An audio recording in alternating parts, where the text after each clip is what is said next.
রাঙামাটির কাপ্তাই উপজেলার ওয়াগ্গা ইউনিয়নের তম্বুপাড়া ধর্মরত্ন বৌদ্ধ বিহারে বুদ্ধ ধাতু প্রতিস্থাপন ও ১৩তম কঠিন চিবরদান অনুষ্ঠিত হয়েছে। বৃহস্পতিবার দিনব্যাপী আয়োজনে পুণ্যার্থীদের অংশগ্রহণে ধর্মীয় নানা আনুষ্ঠানিকতার মধ্য দিয়ে এ উৎসব সম্পন্ন হয়। সকালে মঙ্গল ঢোল বাজিয়ে জাতীয় ও ধর্মীয় পতাকা উত্তোলনের মাধ্যমে অনুষ্ঠানের সূচনা হয়। পরে কোং নং জাদিতে বুদ্ধ ধাতু স্থাপন, বুদ্ধ পূজা গাথা, পঞ্চশীল গ্রহণ, বুদ্ধ মূর্তি দান, সংঘদান, অষ্টপরিষ্কার দান ও পিণ্ডদান সহ নানাবিধ ধর্মীয় দান অনুষ্ঠিত হয়। দ্বিতীয় পর্বে বেলা ২:৩০টার দিকে কল্পতরু ও কঠিন চিবর শোভাযাত্রা বিহার প্রাঙ্গণে প্রবেশ করে। পরে উদ্বোধনী ধর্মীয় সঙ্গীত পরিবেশনের মাধ্যমে সকল জীবের মঙ্গল, হিতসুখ ও বিশ্ব শান্তি কামনায় পঞ্চশীল গ্রহণ, কল্পতরু দান ও কঠিন চিবর দান সম্পন্ন করা হয়।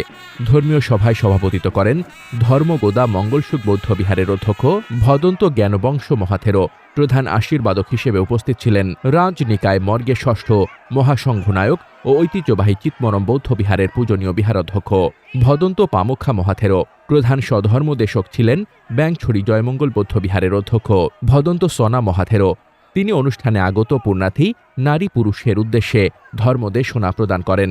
এছাড়া তম্বুপাড়া ধর্মরত্ন বৌদ্ধ বিহারের অধ্যক্ষ ভদন্ত সুগন্ধা মহাথেরো সহ বিভিন্ন বিহারের ভিক্ষু সংঘরা উপস্থিত ছিলেন। অনুষ্ঠানের শুরুতে স্বাগত বক্তব্য দেন বিহারের উপদেষ্টা ও সাবেক ইউপি সদস্য লাবরেচাই মার্মা এবং সভাপতি পাইসুইউ মার্মা।